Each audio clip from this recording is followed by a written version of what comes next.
أعوذ بالله من الشيطان الرجيم. بسم الله الرحمن الرحيم. الحمد لله رب العالمين الرحمن الرحيم مالك يوم الدين. إياك نعبد وإياك نستعين. اهدنا الصراط المستقيم صراط الذين أنعمت عليهم غير المغضوب عليهم ولا الضالين.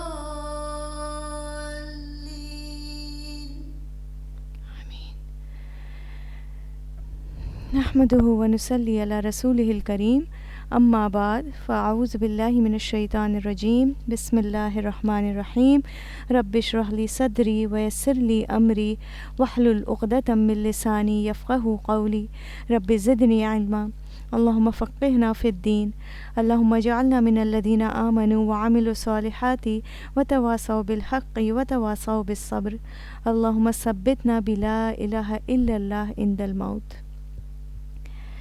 السلام علیکم ورحمۃ اللہ وبرکاتہ. مجھے امید ہے، میری دعا ہے کہ آپ لوگ، آپ کے گھر والے سب ایمان اور صحت کی بہترین حالت میں ہوں گے. اللہ ہم سب کے ساتھ خیر اور بھلائی والے معاملات رکھے، آمین. الحمدللہ سورہ قصص کی تفسیر ہماری ختم ہوئی تھی لاسٹ ویک، اور آج ہم سورۃ العنکبوت اسٹارٹ کریں گے انشاءاللہ تعالی. 20 پارے کی لاسٹ سورہ ہے سورہ عنکبوت، اور آج کا ہمارا سیشن انشاءاللہ آیت نمبر 1 سے آیت نمبر 15 تک ہوگا.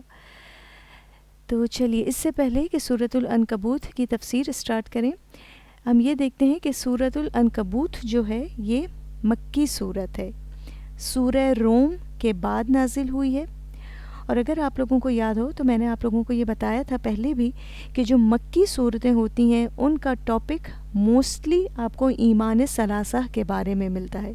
ٹھیک ہے، مکی صورتوں میں آپ کو موسٹلی ٹاپکس نظر آئیں گے جس میں شرک کی نفی ہے، توحید کی بات ہے، ایز کمپیئرڈ ٹو مدنی سوراز.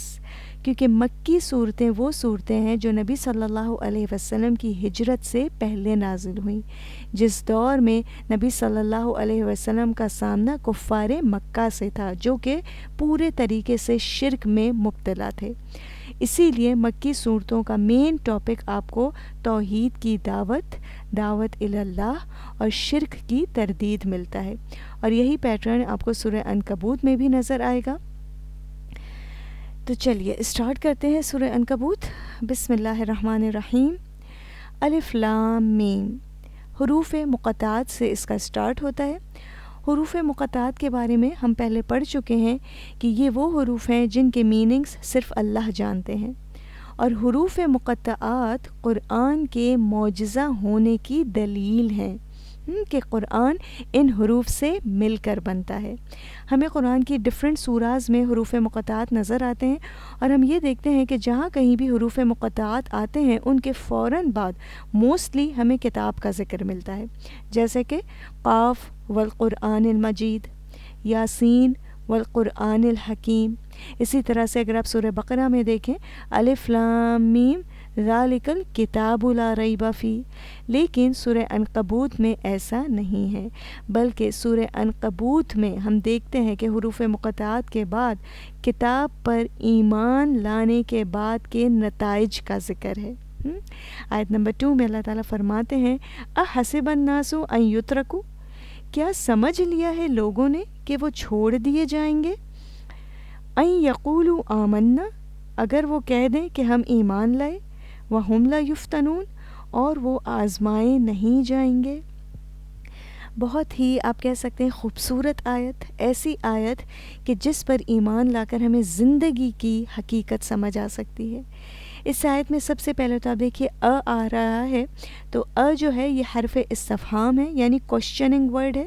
ٹھیک ہے، اور یہاں پہ اسکالرز کہتے ہیں کہ جو آیا ہے یہ استفہام انکاری ہے، یعنی کسی ایک بات کی یا ایک خیال کی نگیشن میں آیا ہے، اس بات کی یا اس خیال کی نفی کی جا رہی ہے، یعنی آگے جو بات ہے ایسا جو ہے اس کی نفی کی جا رہی ہے کہ ایسا نہیں ہوگا. کیا نہیں ہوگا؟ احسب الناس کہ لوگوں نے سمجھ لیا. یہاں پہ ہا سی با، ٹھیک ہے، ہا سین با اس کا روٹ ورڈ ہے، اور اگر یہ سین کے اوپر زبر کے ساتھ آتا ہے حسبا تو اس کا مطلب ہو جاتا ہے حساب لینا، اور اگر سین پر زیر ہو تو اس کا مطلب ہوتا ہے سمجھنا، گمان کرنا، ازیوم کرنا. تو یہاں پہ اللہ تعالیٰ فرما رہے ہیں کہ کیا لوگوں نے یہ سمجھ لیا ہے، کیا لوگ یہ ازیوم کرتے ہیں، اور خاص طور پر کون سے لوگ یہاں پہ مراد ہیں؟ ایمان والے، کہ کیا ایمان لانے والوں نے یہ سمجھ لیا ہے این یترکو کہ وہ چھوڑ دیے جائیں گے، این یقولوا آمنا جب وہ کہہ دیں گے کہ ہم ایمان لائے، وہم لا یفتنون اور وہ آزمائے نہیں جائیں گے. ایک اور لفظ یہاں پہ اس آیت میں غور طلب ہے اور وہ ہے یفتنون. یفتنون کا روٹ ورڈ ہوتا ہے فتنون، اور فتنہ خاص طور پر جو اس کے لفظی معنی ہوتے ہیں وہ ہوتے ہیں سونے کو خالص کرنے کے لیے تپانا، اور اس سے مراد ہے آزمائش. تو اللہ تعالیٰ کیا فرما رہے ہیں کہ کیا ایمان والے یہ سمجھتے ہیں کہ وہ صرف زبانوں سے کہہ دیں گے کہ ہم ایمان لے آئے اور پھر انہیں آزمایا نہیں جائے گا؟ تو ایسی بات نہیں ہے، یہ ممکن ہی نہیں. جو بھی ایمان لانے کا دعویٰ کر دے وہ یہ یاد رکھے کہ اسے امتحان دینا ہوگا. جو جنت کا طلبگار ہے، جو لا الہ الا اللہ کہہ کر اسلام میں داخل ہو گیا ہے، تو وہ یاد رکھے کہ اسے امتحان دینا ہوگا. سبحان اللہ. یہاں پہ اللہ تعالیٰ کہہ رہے ہیں کہ لوگوں کو ان کے صرف اس قول پر چھوڑ نہیں دیا جائے گا کہ بس ٹھیک ہے وہ ایمان لے آئے، نہیں، انہیں آزمایا ضرور جائے گا، انہیں تپایا جائے گا. جیسے سونے کو خالص کرنے کے لیے ہائی ٹیمپریچرز پر تپایا جاتا ہے، اس کے بعد جا کے وہ سونا پیور فارم میں ہمیں ملتا ہے. تو اسی طرح سے اللہ فرما رہے ہیں کہ ایمان والوں کو بھی تپایا جائے گا، ان کی آزمائش کی جائے گی. اور کیونکہ جب تک آزمایا نہ جائے، جب تک انسان کی اصلیت بھی سامنے نہیں آتی. اس بات کو ہم سب وہ کرتے ہیں، اپنی زندگی میں بھی آبزرو کرتے ہیں کہ مشکل حالات میں ہی لوگوں کی اصلیت ہمارے سامنے آتی ہے. تو پھر اسی طرح سے مشکل حالات میں ہی پتہ چلتا ہے کہ کس کا تعلق اللہ سے کتنا سچا ہے، کون اللہ سے کتنی محبت کرتا ہے. آزمائش میں ڈال کر ہمارے ایمان کو پرکھا جاتا ہے. یہاں یاد رکھنے کی بات یہ ہے کہ ایمان اور آزمائش یہ لازم و ملزوم ہے، اور یہ اللہ کی سنت ہے جو قیامت تک جاری رہے گی. ایک حدیث کا مفہوم بھی آتا ہے نا کہ جنت کا راستہ ناپسندیدہ چیزوں سے گھرا ہوا ہے. تو بات یہی ہے کہ جو آزمائش میں ایمان پر قائم رہے گا تو وہی اس آزمائش میں کامیاب ہو جائے گا، اور اگر وہ آزمائش کے آنے کے بعد ایمان سے پیچھے ہٹ گیا تو اس کی اصلیت سامنے آ جائے گی. ایک واقعہ آتا ہے کہ نبی صلی اللہ علیہ وسلم ایک دفعہ خانہ کعبہ کے پاس ٹیک لگا کر بیٹھے ہوئے تھے، تو اس وقت لوگوں نے آ کر اپنی تکالیف کی شکایت کی. کیونکہ ہم نے یہ دیکھا نا کہ سورہ عنکبوت مکی صورت ہے، اور یہ اس دور میں نازل ہوئی ہے جب مسلمانوں پر شدید قسم کا فزیکل ٹارچر کیا جا رہا تھا. تو اسی فزیکل ٹارچر کے دوران لوگ صحابہ کرام نبی صلی اللہ علیہ وسلم کے پاس آئے اور اپنی تکالیف کی شکایت کی. نبی صلی اللہ علیہ وسلم ٹیک لگا کر بیٹھے ہوئے تھے، ان کی شکایتیں سن کر اٹھ کر بیٹھ گئے اور فرمایا کہ دیکھو ایسا تو ضرور ہوگا، تم سے پہلے بھی ایسا ہوا ہے کہ لوگوں کے سروں پر آرے رکھ کر انہیں کاٹ دیا جاتا تھا، لیکن انہوں نے صبر کیا. اللہ کی مدد آئے گی، لیکن اس سے پہلے امتحان ہوگا. یہاں ہم سب کے لیے ایک گولڈن رول بتا دیا گیا ہے کہ دیکھو ایمان لے آئے ہو تو یاد رکھو کہ آزمائش ضرور ہوگی. اب دیکھیے بڑی بڑی آزمائشیں تو اگر شاید آتی ہیں وہ بھی، لیکن جیسے کہ ہم کوئی قرآن کا ہی کورس جوائن کرتے ہیں، قرآن کی کلاس جوائن کرتے ہیں، تو کیا ہوتا ہے اسی دن جس دن ہماری کلاس ہوتی ہے اسی دن ہمارے سارے کام اکٹھے ہو جاتے ہیں. کبھی یہ آ جاتا ہے، کبھی یہ کام والا آ جاتا ہے، کبھی سارے کام اکٹھے ہو کر صرف اسی دن کے لیے جمع ہو جاتے ہیں. تو وہی بات ہے، یہ سب کیا ہے؟ ایک طرح سے ہماری آزمائش آزمائش ہے کہ ٹھیک ہے ہم نے کورس جوائن کرنے کا دعویٰ تو کر دیا، اب ذرا سا ہم کتنا اس پر جم کر رہتے ہیں، تو اللہ تعالیٰ یہ بھی دیکھنا چاہتے ہیں۔ تو یہ یاد رکھنا ہے کہ ایمان لے آئے ہیں، اللہ سے محبت کا دعویٰ کر دیا ہے، تو پھر آزمائش بھی ضرور آئے گی۔ ہاں، ہر ایک کی آزمائش کا طریقہ جو ہے وہ الگ ہو سکتا ہے۔ آگے اللہ تعالیٰ آیت نمبر 3 میں کیا فرما رہے ہیں؟ وَلَقَدْ فَتَنَّ الَّذِينَ مِن قَبْلِهِمْ، البتہ تحقیق ہم نے آزمایا ان لوگوں کو جو ان سے پہلے تھے۔ کن سے پہلے تھے؟ مومنین مکہ سے پہلے جو لوگ تھے، یعنی صحابہ کرام سے بھی پہلے جو تھے، انہیں بھی آزمایا گیا ہے۔ ایسا نہیں ہے کہ بغیر آزمائش کے کوئی جنت پا لے گا، نہیں۔ فَلَيَعْلَمَنَّ اللَّهُ الَّذِينَ صَدَقُوا، اور یہ آزمائش کیوں آتی ہے؟ اللہ تعالیٰ بتا رہے ہیں اس لیے آتی ہے تاکہ اللہ جان لیں ان لوگوں کو جنہوں نے سچ کہا، وَلَيَعْلَمَنَّ الْكَاذِبِينَ، اور ان لوگوں کو جنہوں نے جھوٹ کہا، جو جھوٹے ہیں۔ یعنی اللہ تعالیٰ انسان کو آزمائش میں کیوں ڈالتے ہیں؟ کہ انسان کا کھرا یا کھوٹا ہونا سامنے آ جائے۔ اب یہاں پر آپ دیکھیے کہ اللہ تعالیٰ کو کیا نہیں معلوم ہمارے دلوں کے حال، ہماری نیتیں؟ نہیں، اللہ کو معلوم ہے کہ کون سچا مومن ہے اور کون جھوٹا ہے، لیکن اللہ تعالیٰ انسان کو آزمائش میں کیوں ڈالتے ہیں؟ اللہ تو ہمارے حال کو جانتے ہیں، اللہ کا علم کامل ہے، لیکن اللہ تعالیٰ جزا اور سزا کے لیے انسان کو امتحان میں ڈالتے ہیں، کیونکہ اللہ تعالیٰ صرف اپنے علم کی بنا پر سزا یا جزا نہیں دیتے۔ یاد رکھیے، علم اپنی جگہ ہے لیکن ثبوت اپنی جگہ ہے۔ ایک تو یہ چیز ہے کہ اللہ کو علم ہے کون سچا ہے کون جھوٹا ہے، کون دل میں اللہ سے کتنا تعلق سچا رکھتا ہے، کون دل میں اللہ سے کتنی محبت رکھتا ہے، لیکن جب اللہ تعالیٰ انسان کو آزمائش میں ڈالتے ہیں تو انسان کا اپنا عمل اس کی گواہی دے دیتا ہے، اور اسی حجت کو تمام کرنے کے لیے اللہ تعالیٰ انسان کو آزمائش میں ڈالتے ہیں، کیونکہ اللہ تعالیٰ کو تو ہماری تخلیق سے پہلے ہی ہماری تقدیر کا پتہ ہے، اللہ جانتے ہیں، لیکن بات یہی ہے کہ اللہ یہ چاہتے ہیں کہ انسان کا عمل خود اس کے حق میں یا اس کے خلاف گواہی دے دے۔ تو بات یہی ہے، یاد رکھیے کہ اللہ تعالیٰ اپنے پسندیدہ لوگوں کا بھی امتحان لیتے ہیں۔ طریقے ہر ایک کے مختلف ہوتے ہیں، کوئی لوگوں کی باتوں کے ذریعے آزمایا جاتا ہے، کسی کو فزیکل ٹارچر کیا جاتا ہے، کوئی مال کی کمی سے، کوئی بیماری سے، تو اس طرح سے ہر کوئی ڈفرینٹ طریقے سے آزمایا جاتا ہے تاکہ اس کا کھرا اور کھوٹا ہونا سب کے سامنے آ جائے۔ جیسے آپ دیکھیے کہ دنیا میں کوئی ڈگری، کوئی بھی ڈگری ہو، وہ انسان کو کب ملتی ہے؟ جب انسان امتحان پاس کرتا ہے، رائٹ؟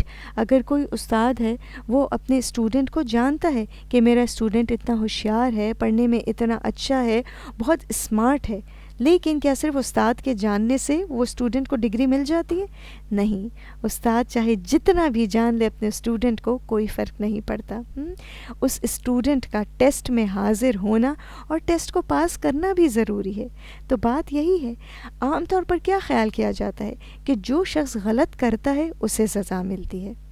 اگر آپ دیکھیے کہ جیسے ہی کوئی شخص تھوڑا سا بھی دین کی طرف آتا ہے یا دین کو اپنی زندگی میں لانے لگتا ہے اور پھر اس پر کوئی مشکل آتی ہے، تو کیا انسان کہتا ہے؟ عام لوگ کیا کہتے ہیں، دوسرے لوگ، کہ ہاں دیکھا، ضرور اس نے کوئی غلط کام کیا ہوگا، ضرور کسی کا دل دکھایا ہوگا، یا اگر مال کی طرف سے کوئی کمی آ جاتی ہے تو کہتے ہیں کہ اچھا دیکھا، ضرور کچھ نہ کچھ حرام کمایا ہوگا۔ تو یہاں جواب دے دیا گیا کہ یہ تو اللہ کی سنت ہے کہ اللہ تعالیٰ ہر ایک کو آزمائے گا۔ امام احمد بن حنبل کا نام آپ سب نے سنا ہوگا۔ امام احمد بن حنبل کو بہت سخت تکالیف کا سامنا کرنا پڑا، اتنی سخت تکالیف کہ ان کو سر عام کوڑے مارے جاتے تھے، اتنے کوڑے کہ نماز کے لیے ہاتھ اٹھانا بھی مشکل ہو جاتا تھا، لیکن اس کے باوجود وہ ثابت قدم رہے، کیونکہ یہ تو وہ لوگ تھے جنہوں نے اپنی ذات پر تکلیفیں برداشت کر کے لوگوں کی اصلاح کا بیڑا اٹھایا تھا۔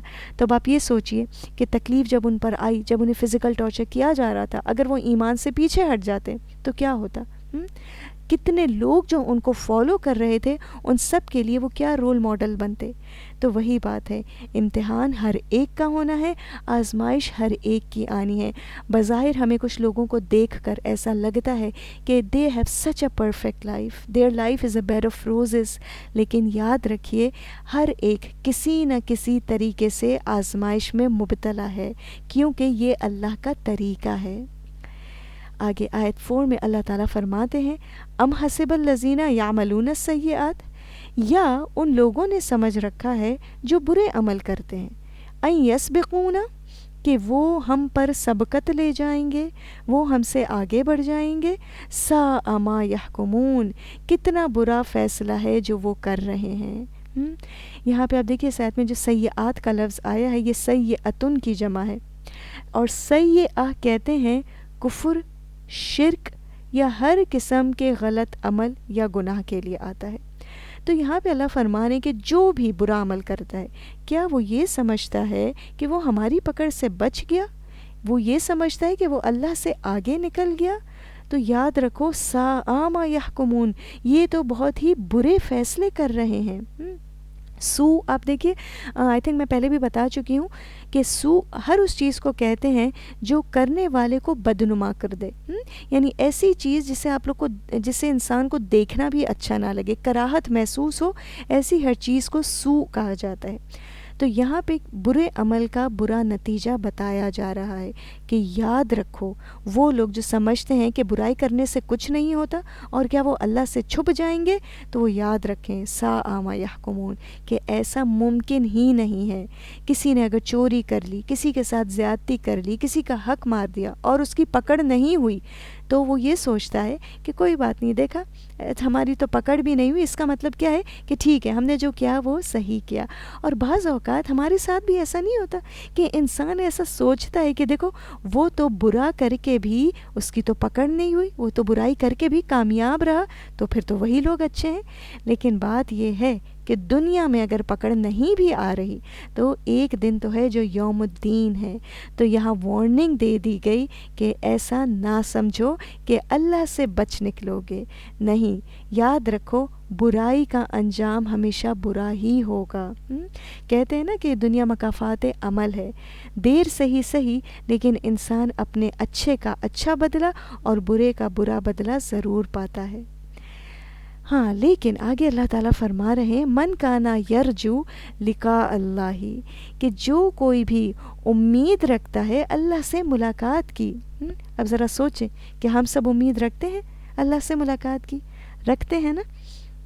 تو پھر اس کے لیے کیا ہے، جو کوئی بھی اللہ سے ملاقات کی امید رکھتا ہے فَإِنَّ أَجَلَ اللَّهِ لَآتٍ، تو بے شک اللہ کا مقرر وقت تو لآت، البتہ آنے والا ہے. وَهُوَ السَّمِيعُ الْعَلِيمُ، اور وہ سننے والا ہے اور جاننے والا ہے. یہاں آپ دیکھیے کہ یرجو کا جو لفظ آیا ہے را جیم واو سے ہے، اور رجا کہتے ہیں ایسی امید کو جو ضرور پوری ہو، بے شک تھوڑی دیر سے ہو لیکن پوری ہو. قرآن میں آپ کو امید کے لیے اور بھی ڈیفرنٹ الفاظ ملتے ہیں، جیسے کہ ان میں سے ایک امنیہ بھی آتا ہے، اور اسی طرح سے ایک عمل بھی آتا ہے، اور اسی طرح سے رجا بھی آتا ہے. تو رجا اس امید کو کہا جاتا ہے جو بے شک دیر سے ہی صحیح لیکن اس کا پورا ہونا ضرور ہو. تو یہاں پہ اللہ تعالیٰ کیا فرما رہے ہیں کہ دنیا میں بہت سی چیزوں کا فیصلہ نہیں ہوتا، نہیں پتہ چل سکتا ہر ایک کے بارے میں کہ کون سچا ہے، کون جھوٹا ہے، کون اچھا ہے، کون برا ہے. لیکن ایک دن ایسا ہے جب تمام حقیقت کھل کر سامنے آ جائے گی. تو یہاں پر اہل ایمان کو تسلی دی جا رہی ہے. دیکھیے وہی بات ہے نا کہ مکی صورت ہے اور اس دور میں نازل ہوئی جب فزیکل ٹارچر ہو رہا تھا مسلمانوں پر. تو یہاں بتا دیا گیا کہ دیکھو ایمان والوں پر مشکل تو آئے گی، ہاں اگر لوگ بدگمان بھی ہو جائیں تم سے کہ دیکھا ضرور کسی غلط کام کی وجہ سے یہ مشکل آئی ہے، تو گھبراؤ نہیں. یاد رکھو ان اجل اللہ لآت، کہ اللہ کا مقرر کردہ وقت تو آنے والا ہے. اب دیکھیے کبھی ایسا ہوتا ہے کہ اگر کوئی شخص ایمان والا ہو جو تقوی میں تھوڑا سا ہائر لیول پر ہو اور اس پر کوئی مشکل آئے تو لوگ بدگمان ہو جاتے ہیں کہ اس نے کوئی غلط کام کیا ہوگا. اب اگر اس شخص نے وہ غلط کام نہیں کیا تو پھر اس کے لیے وہ وقت بہت زیادہ تکلیف دہ ہوتا ہے. ذرا خود کو رکھ کر سوچیں اس جگہ پر کہ سوچیں کہ اگر ہم بیمار ہیں اور پتہ چلا ہمیں کوئی ڈانٹ رہا ہے، بجائے اس کے کہ ہماری تیمارداری کرے ہمیں ڈانٹ رہا ہے، تو اس وقت ہمیں کتنا برا لگے گا، کتنی ایک غم کی فیلنگ آئے گی. حضرت عائشہ رضی اللہ عنہ کا واقعہ یاد کریں. واقعہ افک جو تھا، کیا ان پر وہ سخت تکلیف دہ حالات تھے، سخت تکلیف دہ وقت تھا. تو ایسے وقت میں جو ایک چیز انسان کو تھام کر رکھتی ہے وہ یہی کہ میرا اللہ میرے ساتھ ہے، وہ سن بھی رہا ہے اور وہ جانتا بھی ہے، یہ ضرور میرا امتحان ہے. اگر کوئی مجھ پر زیادتی کر رہا ہے تو میں یہ یاد رکھوں کہ اللہ کی ملاقات کا دن آئے گا اور اس دن ہر ایک کو اس کے کیا کا بدلہ مل جائے گا. جس نے جو کچھ کیا وہ اس دن سب کو دیکھ لے گا. کب؟ جب اللہ سے ملاقات ہوگی. اور دیکھیں جس دل میں اللہ سے ملاقات کی امید ہوگی، اگر تو ہم سب کے دلوں میں بھی یہ امید ہے تو اس کا فائدہ کیا ہوتا ہے؟ نیکیاں کو کرنے کا شوق بڑھ جاتا ہے. اور جب اللہ سے ملاقات کی ایک امید ہوتی ہے نا، یقین ہوتا ہے، تو انسان کو نیکیاں بھی آسان لگنے لگتی ہیں. تو دعا کریں یہاں پر کہ یا اللہ ہم سب آپ سے ملاقات اس حال میں چاہتے ہیں کہ ہم ایمان والے ہوں اور ہم قلب سلیم کے ساتھ آپ سے ملاقات کریں. قلب سلیم کون سے دل کو کہتے ہیں؟ بالکل صاف ستھرا درست دل، جس دل میں کسی کے لیے کوئی برے جذبات، کوئی برائی، کوئی حسد، کوئی بغض، کوئی غلط بات نہیں. تو اللہ تعالیٰ ہم سے اپنی ملاقات کے وقت کو ہمارا بہترین وقت بنائے. حضرت ابو بکر صدیق کی ایک بہت ہی خوبصورت دعا بھی آتی ہے، جس میں ایک چنک اس دعا کا یہ ہے کہ حضرت ابو بکر اللہ سے یہ دعا کیا کرتے تھے کہ یا اللہ میرے دنوں میں سے وہ دن سب سے بہترین کر دے جس دن میں آپ سے ملاقات کروں. تو ہم سب اپنے لیے بھی دعا کریں یا اللہ ہمارے لیے بھی وہ دن سب سے بہترین دن ہو. آمین. آگے آیت نمبر 6 بھی بہت ہی خوبصورت آیت. اللہ تعالیٰ فرما رہے ہیں وَمَن جَاهَدَ فَإِنَّمَا يُجَاهِدُ لِنَفْسِهِ، جو کوئی بھی جد و جہد کرے گا، کوشش کرے گا، تو بے شک وہ کوشش کرے گا اپنے نفس کے لیے. ان اللہ لغنی عن العالمین، بے شک اللہ تعالیٰ تو بے نیاز ہے جہان والوں سے. یہاں پہ اس آیت میں جو لفظ ہے آپ دیکھیے جہاد کا، جہاد کا روٹ ورڈ ہوتا ہے جیم ہا دال، اور جہدہ کہتے ہیں اٹ موسٹ اسٹرگل کو، ہر طرح کی تکلیف اٹھا کر کوشش کرنا. کسی بھی مقصد کو حاصل کرنے کے لیے انسان اپنی پوری کوشش اور پوری طاقت لگا دے تو اسے جہدہ، جہاد کہا جاتا ہے. جہاد بھی اسی سے نکلا ہے، لیکن جہاد اب دیکھیے جہاد میں نا ڈفرینٹ لیولز ہوتے ہیں. تو ہمارے لیے اب جہاد ظاہر ہے وہ تو نہیں ہے کہ ہم میدانوں میں جا کے جنگ لڑیں، بٹ واٹ از آور جہاد، کہ ہم اللہ سے ملاقات کی تیاری کریں اور اس تیاری میں اٹ موسٹ اسٹرگل کریں، بھرپور کوشش کریں. اللہ سے ملاقات کے لیے کوشش کی ضرورت ہے. اور وہی بات جو میں نے پہلے کہی تھی کہ جسے اللہ کی ملاقات کا یقین ہوگا اس کے لیے دنیا کی تکلیفیں بھی ہلکی ہو جائیں گی اور وہ ہر وقت اللہ کی رضا کے لیے کوشش کرے گا. پھر آگے آپ دیکھیے کیا بتایا اللہ نے، فَإِنَّمَا يُجَاهِدُ لِنَفْسِهِ، کہ جو بھی انسان کوشش کرے گا وہ اس کے اپنے نفس کے لیے ہے. یاد رکھیے ہمارے اسٹرگل کا، ہماری کوشش کا ایک ڈائریکشن ہوتا ہے، یا تو وہ اللہ کی طرف جا رہا ہوتا ہے یا اس کے اپوزٹ. اگر تو ہم اللہ کے راستے میں جد و جہد کر رہے ہیں تو اللہ تعالیٰ نے کیا فرما دیا، اس کا فائدہ بھی انسان کو خود کو ہی ہوگا. ایسا نہ ہو کہ انسان حالات سے گھبرا کر کوشش کرنا چھوڑ دے. اور اگر ہماری کوشش اللہ سے اپوزٹ ڈائریکشن میں جا رہی ہے تو اس کا نقصان بھی انسان کو خود کو ہی ہوگا، کیونکہ ان اللہ لغنی عن العالمین، اللہ تو جہان والوں سے بے نیاز ہے. ایک مومن کی جہد اللہ کے راستے میں ہوتی ہے. حسن بصری کہتے ہیں، بہت خوبصورت قول حسن بصری کا، وہ کہتے ہیں کہ ہر وہ مسلمان مجاہد فی سبیل اللہ ہوتا ہے جس کی ہر جہد، ہر کوشش صراط مستقیم میں آگے بڑھنے کے لیے تھی، چاہے اس نے اپنی زندگی میں کبھی بھی تلوار نہ اٹھائی ہو. ہم نے شاید اپنی زندگی میں کبھی تلوار نہ اٹھائی اور شاید آگے بھی نہیں اٹھائیں گے.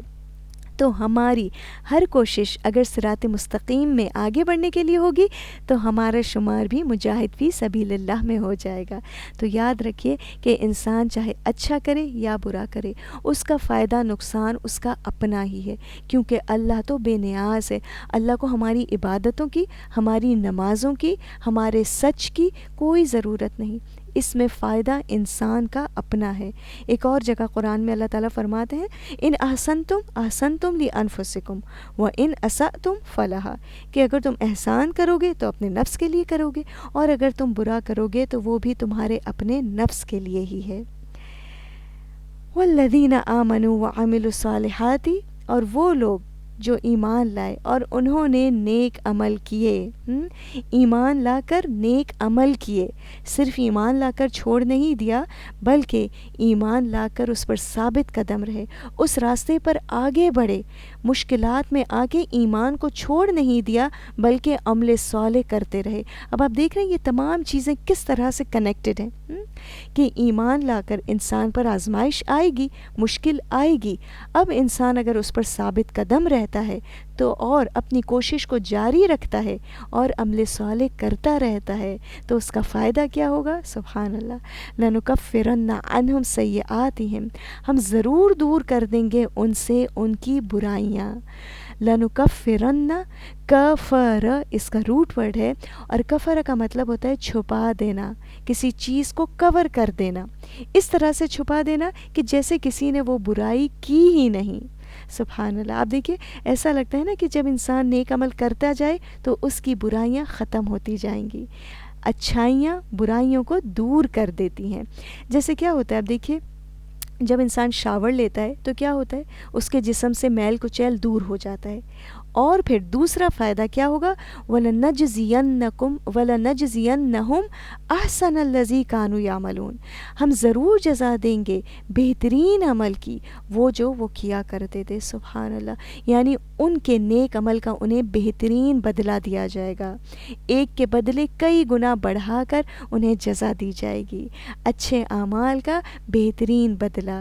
نمبر 1 برائیاں دور ہو جائیں گی، اور نمبر 2 بہترین بدلہ دیا جائے گا۔ بالکل ویسے ہی جیسے آپ دیکھیں ہم شاور لیتے ہیں تو ایک انسان کے جسم سے سارا میل کچیل دور ہوتا ہے، اور دوسرا فائدہ کیا ہوتا ہے کہ ہماری طبیعت میں ایک فریش پن آ جاتا ہے، انسان ایکٹیو ہو جاتا ہے، تو یہ اس کا ڈبل فائدہ ہوتا ہے۔ تو اسی طرح سے یاد رکھیے ایک نیکی دوسری نیکی کا راستہ کھولتی ہے، ہر موقع پر چھوٹی چھوٹی نیکی کو بھی نہیں چھوڑیں، کیونکہ اس طرح سے اللہ تعالیٰ باقی نیکیوں کے راستے کھول دیں گے، اور ایک وقت آئے گا انشاءاللہ تعالیٰ جب ہمارے پاس نیکیاں جمع ہو جائیں گی، اور جب ہم اللہ کے پاس جائیں گے تو اپنی ان نیکیوں کے ساتھ حاضر ہوں گے۔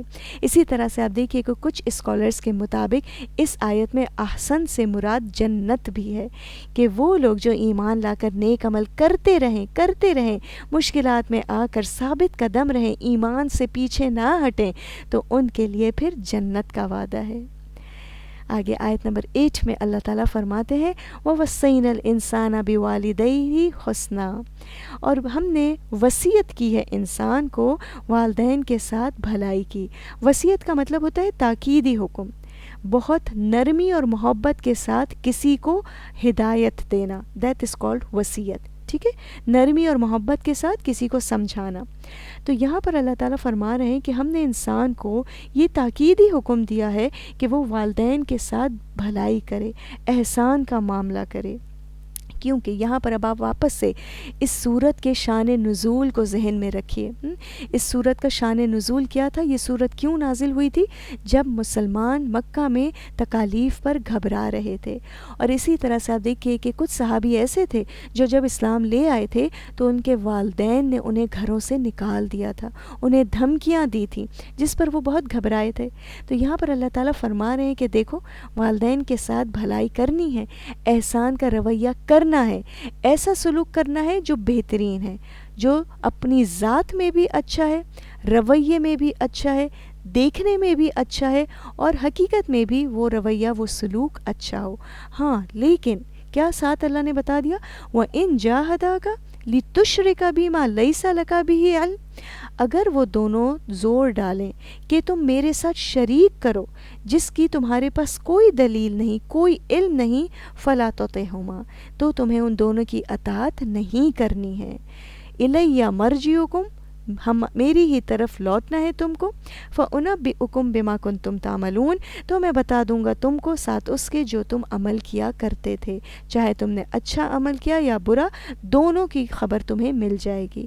تو یہاں اللہ نے بتا دیا کہ دیکھو اعتدال کیا ہے، کہ والدین کے ساتھ بھلائی کا رویہ کرو، لیکن اگر وہ کسی غلط کام کرنے کا کہیں، شرک کرنے کا کہیں، تو ان کی اطاعت نہیں کرنی۔ اور یہی چیز اعتدال ہے جسے ہم بھول جاتے ہیں، کہ اگر قرآن نے حکم دے دیا ہے کہ اچھا کرنا ہے تو بس، اگر والدین کسی غلط کام کا بھی کہہ رہے ہیں تو بس وہ کرنا ہے کیونکہ قرآن کا یہ حکم ہے، نہیں۔ یہاں یاد رکھنے کی بات یہ ہے کہ اللہ کی اطاعت سے بڑھ کر کسی بھی مخلوق کی اطاعت نہیں ہے، ٹھیک ہے۔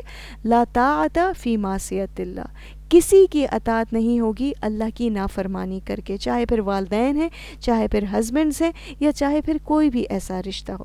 تو یہاں پر اللہ تعالیٰ نے بتا دیا کہ ہاں احسان کا رویہ، لیکن اعتدال، ان کی غلط بات نہیں ماننی۔ والذین آمنوا وعملوا الصالحات لندخلنہم فی الصالحین، وہ لوگ جو ایمان لائے اور انہوں نے عمل کیے نیک، البتہ ہم ضرور انہیں داخل کریں گے نیک لوگوں میں۔ سبحان اللہ، اتنی زیادہ اس آیت میں آپ دیکھیے کہ اللہ تعالیٰ نے مومنوں کو اور صحابہ کرام کو تسلی دی ہے، کیونکہ مکہ میں کیا ہوا تھا کہ جو مسلمان ہوئے ان کے والدین نے انہیں دھمکیاں دیں، انہیں گھروں سے نکال دیا، اور جس پر وہ گھبرا گئے۔ اور اس میں بہت بڑے بڑے صحابی بھی آتے ہیں، آپ دیکھیے حضرت سعد بن ابی وقاص رضی اللہ عنہ، ان کی والدہ بھی ان سے ناراض ہو گئی، یہاں تک کہ ان کی والدہ کے بارے میں آتا ہے کہ انہوں نے تو کھانا پینا بھی چھوڑ دیا کہ تم محمد صلی اللہ علیہ وسلم کی نبوت کا انکار کرو، میں تب تک کھانا پینا نہیں کھاؤں گی۔ اور سعد بن ابی وقاص وہ صحابی ہیں جن کا شمار عشرہ مبشرہ میں ہوتا ہے، لیکن اسلام لانے کی وجہ سے وہ بہت پریشان ہوئے کیونکہ ان کی والدہ بھی ان سے ناراض ہو گئی۔ لیکن ان آیات نے حضرت سعد بن ابی وقاص کو بھی اور انہی کی طرح باقی تمام صحابہ کو بھی تسلی دے دی کہ دیکھو یہ امتحان ہے، اگر تو کوئی رشتہ چھوٹ رہا ہے تو یاد رکھو لندخلنہم فی الصالحین، کہ اللہ تمہیں نیک لوگوں کا ساتھ دے دیں گے، تمہیں انبیاء کا ساتھ دے دیں گے، اولیاء کا ساتھ دے دیں گے، اور تمہیں بہترین ساتھی دیں گے۔ سبحان اللہ، بہت ہی خوبصورت آیت ہے۔ یاد رکھیے اللہ کی خاطر جب انسان کوئی چیز چھوڑتا ہے تو اللہ تعالیٰ کئی گنا بہترین نوازتے ہیں، اور چاہے اگر یہ کوئی چیز ہو، کوئی عادت ہو، یا کوئی ایسا رشتہ ہو، اگر اپنے بھی چھوڑ دیں تب بھی اللہ کو نہیں چھوڑنا ہے، کیونکہ اللہ نے یہاں وعدہ کر دیا ہے والذین آمنوا وعملوا الصالحات لندخلنہم فی الصالحین، کہ اللہ تعالیٰ نیک لوگوں کا ساتھ دے دیں گے۔ اور اگر نیک لوگوں کا ساتھ مل جائے تو نہ صرف انسان کی دنیا اچھی ہوتی ہے بلکہ آخرت بھی اچھی ہو جاتی ہے، کیونکہ آپ دیکھیے کہ نیک لوگ جو ہے نا، نیک دوست، وہ جب جنت میں جائیں گے اور اپنے کسی دوست کو نہیں دیکھیں گے تو وہ اپنے اس دوست کو ڈھونڈیں گے، اور جب اسے بتایا جائے گا کہ تمہارا وہ دوست تو جہنم میں چلا گیا ہے تو وہ پریشان ہوگا، اور وہ اللہ تعالیٰ سے ریکویسٹ کرے گا، سفارش کرے گا کہ یا اللہ میرا جنت میں دل نہیں لگتا میرے دوست کے بغیر۔ پھر اس نیک دوست کی سفارش پر اس شخص کو جہنم سے نکال کر جنت میں لے آیا جائے گا۔ تو دنیا میں نیک لوگوں کا ساتھ مل جانا بھی اللہ کی طرف سے بہت بڑی نعمت ہوتا ہے۔ تو یہاں اللہ تعالیٰ نے تمام صحابہ کرام کو اور ان مومنوں کو جو پریشان تھے اپنے رشتوں کے چھوٹنے کی وجہ سے، انہیں تسلی دے دی کہ گھبراؤ نہیں، آزمائش ہے، جمے رہو، اللہ تعالیٰ تمہیں بہترین نعم البدل عطا کریں گے۔ اور واقعی میں آپ دیکھیے کہ یہ چیز میں نے بھی پرسنل ایکسپیرینس کیا ہے کہ جو ساتھی آپ کے اس سفر میں بنتے ہیں، قرآن کے سفر میں، دین کے راستے میں، وہ بہت ہی انمول ساتھی ہوتے ہیں جو عام دوستوں کی نسبت بالکل الگ ہوتے ہیں، ان کی نیت، ان کا خلوص، ان کی محبت ایک ڈیفرنٹ لیول کی ہوتی ہے۔ آگے دیکھتے ہیں آیت نمبر 10 میں اللہ تعالیٰ کیا فرما رہے ہیں۔ وَمِنَ النَّاسِ مَن يَقُولُ، اب لوگوں میں سے کوئی ہے جو کہتا ہے آمنا باللہ، کہ ہم ایمان لے آئے، فَإِذَا أُوذِيَ فِي اللَّهِ، پھر جب وہ تکلیف دیا جاتا ہے یا ستایا جاتا ہے اللہ کے راستے میں، یعنی وہ ایمان لے آیا، اب جب اسے اس ایمان کے راستے میں کوئی تکلیف ہوتی ہے جعل فتنۃ الناس کا عذاب اللہ، تو وہ کیا کرتا ہے کہ لوگوں کی طرف سے آنے والی آزمائش کو، فتنے کو اللہ کے عذاب کی طرح قرار دے دیتا ہے۔ یعنی آپ دیکھیے کہ اللہ نے کیا فرمایا پیچھے آیت میں، ایمان کے بعد آزمائش تو ضروری ہے۔ اب اگر ایک شخص نے زبان سے تو دعویٰ کر دیا، لیکن جیسے ہی اسے اس راستے میں کوئی چھوٹی سی بھی تکلیف آئی تو کیا ہوا، اس نے اس راستے کو چھوڑ دیا۔ یہاں وہ دین کی طرف آیا، وہاں لوگوں نے اسے کچھ برے الفاظ بول دیے، یا لوگوں نے اس کا مذاق اڑانا شروع کر دیا، یا لوگوں نے اسے برے برے القابات دینا شروع کر دیے، تو ان چیزوں سے گھبرا کر اس نے کیا کیا، اللہ کا راستہ چھوڑ دیا۔ یعنی اس نے لوگوں کی طرف سے آنے والی تکلیف کو اللہ کا عذاب سمجھ لیا۔ اب دیکھیے یہاں پہ دو لفظ جو خاص ہے نا، ایک ہے فتنۃ الناسی اور ایک ہے عذاب اللہ۔ عذاب اللہ کی طرف سے آنے والی تکلیف کو کہا جاتا ہے، اور عذاب بہت شدید اور سخت ہوتا ہے، اور فتنہ لوگوں کی طرف سے آنے والی تکلیف کو کہا جاتا ہے۔ تو یاد رکھنے کی بات کیا ہے کہ بندوں کی طرف سے آنے والی تکلیف اللہ کے عذاب کے مقابلے میں بہت کم ہوتی ہے۔ ایسا نہ ہو کہ انسان تھوڑی سی تکلیف کے آنے پر اتنا بڑا اسے سمجھ لے کہ یہ تو اللہ کی طرف سے کوئی عذاب آ گیا ہے، معمولی سی تکلیف کو اللہ کی پکڑ سمجھ کر اللہ کا راستہ چھوڑ دے، حالانکہ لوگوں کی طرف سے آنے والی تکلیف اللہ کے عذاب کے مقابلے میں بہت معمولی ہوتی ہے، بہت چھوٹی ہوتی ہے۔ اللہ کا عذاب جب آتا ہے تو اس کا انجام تباہی ہوتا ہے، لیکن اگر لوگوں کی طرف سے کوئی آزمائش یا امتحان آتی ہے تو وہ آزمائش سزا بھی ہو سکتی ہے اور جزا بھی ہو سکتی ہے۔ تو یاد رکھیے کہ کوئی بھی غم، کوئی بھی تکلیف ایسی نہ ہو جو مجھے توڑ کر رکھ دے، جو مجھے صراط مستقیم کے راستے سے ہٹا دے۔ آگے اللہ نے فرمایا وَلَئِن جَاءَ نَصْرٌ مِّن رَّبِّكَ، اور البتہ اگر آ گئی تمہارے رب کی طرف سے کوئی مدد، لَيَقُولُنَّ إِنَّا كُنَّا مَعَكُمْ، تو وہ ضرور کہیں گے کہ بے شک ہم تو تمہارے ساتھ تھے۔ اولیس اللہ بعالم بما فی صدور العالمین، کیا بھلا اللہ نہیں جانتا اس کو جو جہان والوں کے سینوں میں ہے؟ یعنی آپ دیکھیں یہاں پر ایک طرح سے ایک ایسے شخص کی بات کی جا رہی ہے جو کہ بالکل کنارے پر رہ کر اللہ کی عبادت کرتا ہے۔ سورہ حج میں بھی اللہ نے فرمایا ہے نا کہ کچھ لوگ ایسے ہوتے ہیں جو بالکل کنارے پر رہ کر عبادت کرتے ہیں، یعنی اگر انہیں کوئی فائدہ نظر آ رہا ہوتا ہے تو وہ دین کے راستے پر جمے رہتے ہیں، لیکن جہاں انہیں کوئی تکلیف پہنچتی ہے، کوئی مشکل آتی ہے، یا اپنی کسی خواہش کو قربان کرنا پڑتا ہے تو کیا ہوتا ہے، فوراً پیچھے ہٹ جاتے ہیں۔ تو یہاں پہ اللہ نے بتا دیا کہ دیکھو لوگوں کو دھوکہ دے سکتے ہو، بہانے کر کے دین سے پیچھے ہٹ سکتے ہو، لیکن اللہ تو جانتا ہے۔ تو ضرورت یہی ہے کہ اللہ کے ساتھ انسان اپنا معاملہ سچا رکھے، کیونکہ اللہ تعالیٰ انسان کے سینوں کے رازوں کو بھی جانتے ہیں۔ تو وہی بات ہو گئی کہ ایک طرف ہم نے دعویٰ کیا کہ ہم اللہ سے محبت کرتے ہیں، لیکن جہاں اس محبت کے راستے میں ہمیں کسی نے کچھ کہہ دیا، کوئی چھوٹی سی تکلیف یا آزمائش ہم پر آ گئی، تو وہاں ہم اس دین کے راستے سے ہٹ گئے۔ لیکن جہاں ہم دیکھ رہے ہیں کہ اوہ ہمیں تو فائدے مل رہے ہیں، ہماری زندگی آسان ہوتی جا رہی ہے، ہمیں تو لوگوں کی طرف سے واہ واہ ہو رہا ہے، اور وہاں ہم دین پر قائم رہیں۔ تو یہاں پر اللہ تعالیٰ نے یہی بات کی ہے کہ لیس اللہ بعالم بما فی صدور العالمین، اللہ تو انسان کے سینوں میں جو چھپے ہوئے راز ہیں ان سے بھی واقف ہے۔ وَلَيَعْلَمَنَّ اللَّهُ الَّذِينَ آمَنُوا، اور البتہ اللہ ضرور جانے گا ان لوگوں کو جو ایمان لائے۔ وَلَيَعْلَمَنَّ الْمُنَافِقِينَ، اور البتہ ضرور جان لے گا ان لوگوں کو جو منافق ہو گئے۔ یعنی یہاں پہ کیا بات کی جا رہی؟ وہی بات جو میں نے پہلے بتائی کہ اللہ جانتا ہے ہر ایک کو۔ کیا اللہ نہیں جانتے کہ کون ایمان والا ہے، کون منافق ہے؟ اللہ جانتے ہیں، لیکن حجت تمام کرنے کے لیے اللہ تعالیٰ انسان کو آزماتے ہیں، کسی تکلیف میں مبتلا کرتے ہیں، تاکہ انسان کا اپنا عمل خود گواہی دے دے کہ انسان کے اندر ایمان کتنا ہے اور منافقت کتنی ہے۔ وقال الذین کفروا للذین آمنوا، کہا ان لوگوں نے جنہوں نے کفر کیا ان لوگوں سے جو ایمان لے آئے، کیا کہا؟ اتبعوا سبیلنا، ہمارے راستے کی پیروی کرو، دیکھو ہمارے دین کو نہ چھوڑو، ہمارے راستے کو نہ چھوڑو۔ ولنحمل خطایاکم، ہم تمہاری خطاؤں کا بوجھ اٹھا لیں گے۔ اب اس آیت کو پڑھتے ہوئے بھی مکی دور کو سامنے رکھیے کہ مکی دور میں جب مسلمان ہو رہے تھے تو کفار ان سے کیا کہتے تھے کہ دیکھو ایسا نہ کرو، اپنے دین کو نہ چھوڑو، اگر تمہیں یہ ڈر ہے کہ قیامت آئے گی اور اللہ تمہیں پکڑیں گے تو کوئی بات نہیں، گھبراؤ نہیں، اس دن تمہارا سارا بوجھ تمہارے گناہوں کا، تمہاری غلطیوں کا ہم اٹھا لیں گے۔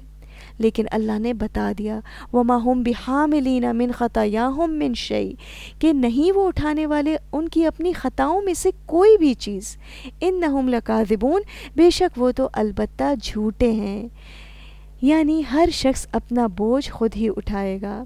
ایسا ہوتا ہے، آپ دیکھیے کہ بہت سے رشتے ہمیں دین کے راستے پر آنے سے روکتے ہیں، اس راستے میں ہمیں کمزور کرتے ہیں کہ دیکھو کوئی بات نہیں، میں اللہ سے کہہ دوں گی کہ میں نے تم سے کہا تھا۔ ایسا نہیں ہوتا ہے، اکثر ہوتا ہے نا کہ ذرا چلو ابھی جھوٹ بول دو اور گھبراؤ نہیں، تم گھبراؤ نہیں، جب اللہ تعالیٰ تمہیں اگر کہیں گے تو میں اللہ سے کہہ دوں گی کہ تم نے میرے کہنے پر یہ جھوٹ بول دیا تھا، یا تم نے میرے کہنے پر یہ دعوت اٹینڈ کر لی تھی، تم نے میرے کہنے پر اس بدعت میں تم شامل ہو گئے تھے۔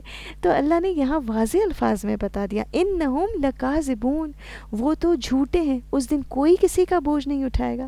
وَلَيَحْمِلُنَّ أَثْقَالَهُمْ بلکہ وہ تو اٹھائیں گے اپنے بوجھ بھی، وَأَثْقَالًا مَعَ أَثْقَالِهِمْ اور وہ کچھ دوسروں کے بوجھ بھی اٹھائیں گے۔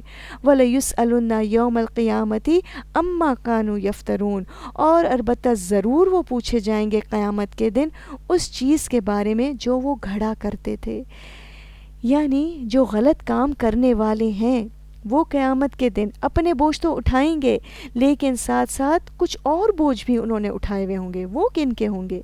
ان لوگوں کے ہوں گے جن کو انہوں نے بہکایا ہوگا، یا ان لوگوں کے ہوں گے جنہوں نے ان غلط کام کرنے والوں کو دیکھ کر غلط کام کیا ہوگا۔ ڈبل بوجھ اٹھائے ہوئے ہوں گے، اپنا بھی اور دوسروں کا بھی۔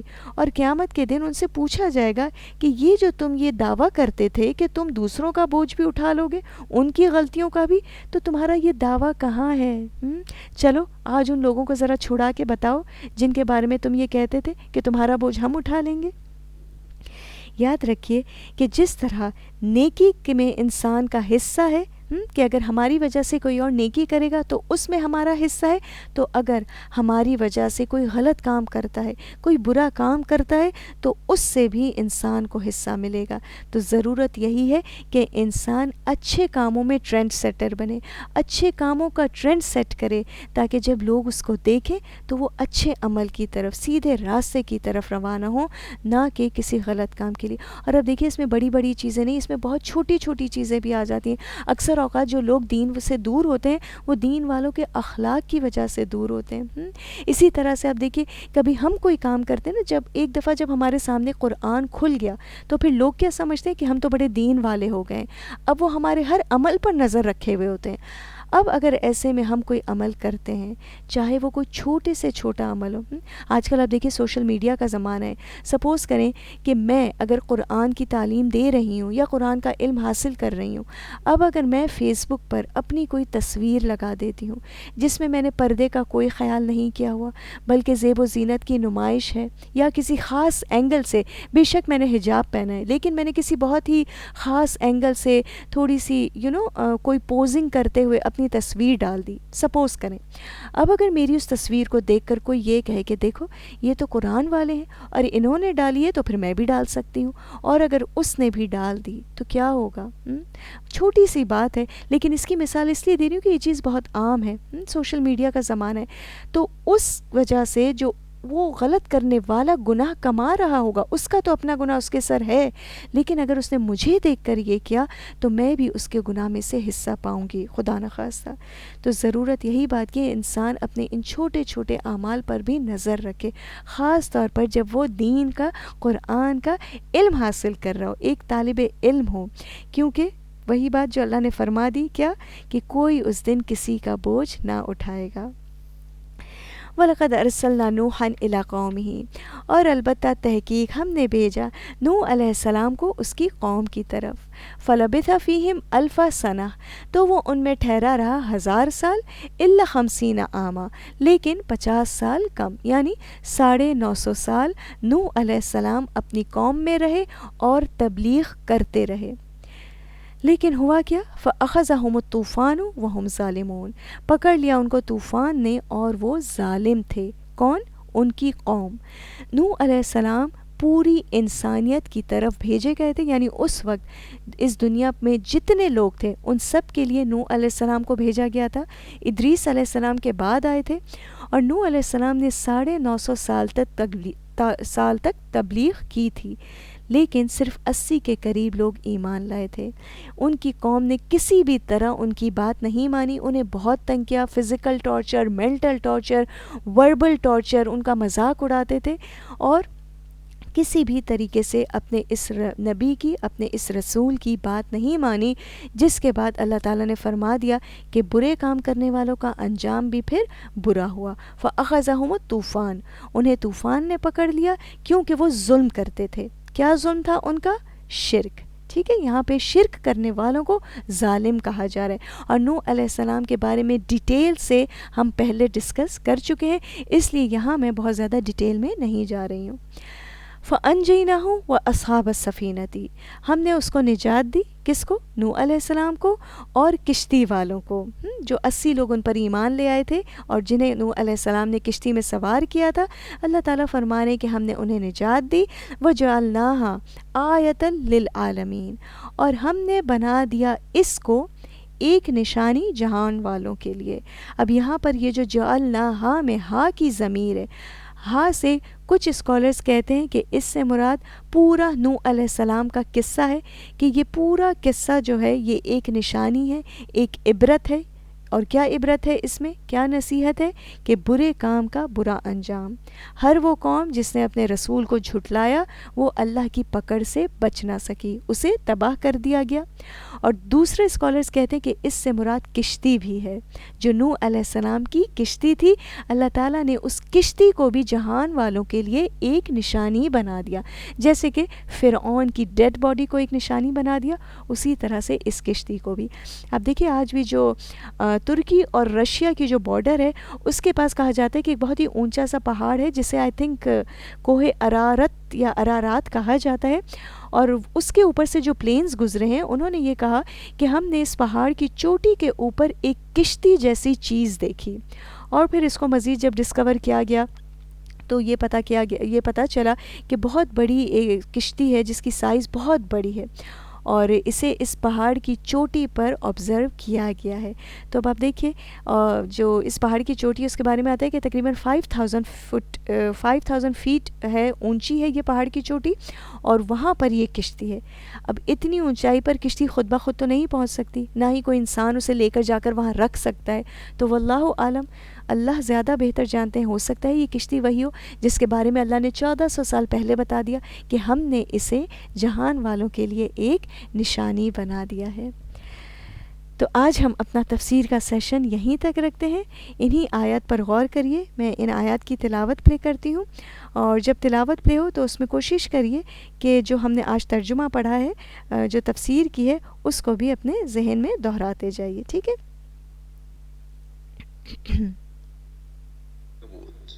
بسم اللہ الرحمن الرحیم ألف لام ميم أحسب الناس أن يتركوا أن يقولوا آمنا وهم لا يفتنون ولقد فتنا الذين من قبلهم فليعلمن الله الذين صدقوا وليعلمن الكاذبين أم حسب الذين يعملون السيئات أن يسبقونا ساء ما يحكمون من كان يرجو لقاء الله فإن أجل الله لآت وهو السميع العليم ومن جاهد فإنما يجاهد لنفسه إن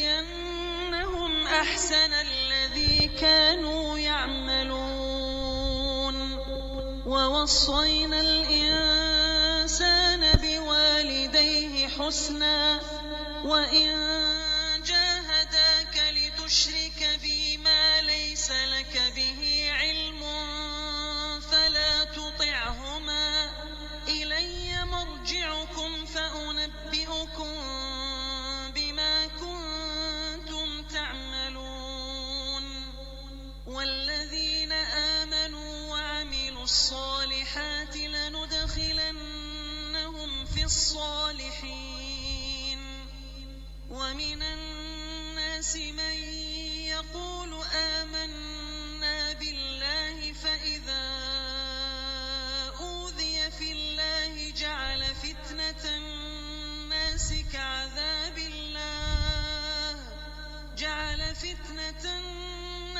كعذاب الله ولئن جاء نصر من ربك ليقولن إنا كنا معكم أوليس الله بأعلم بما في صدور العالمين وليعلمن الله الذين آمنوا وليعلمن المنافقين وقال الذين كفروا للذين آمنوا اتبعوا سبيلنا ولنحمل خطاياكم وما هم بحاملين من خطاياهم من شيء إنهم لكاذبون وليحملن أثقالهم وأثقالا مع أثقالهم وليسألن يوم القيامة عما كانوا يفترون ولقد أرسلنا نوحا إلى قومه فلبث فيهم 1000 سنة إلا 50 عاما فأخذهم الطوفان وهم ظالمون فأنجيناه وأصحاب السفينة وجعلناها آية للعالمين.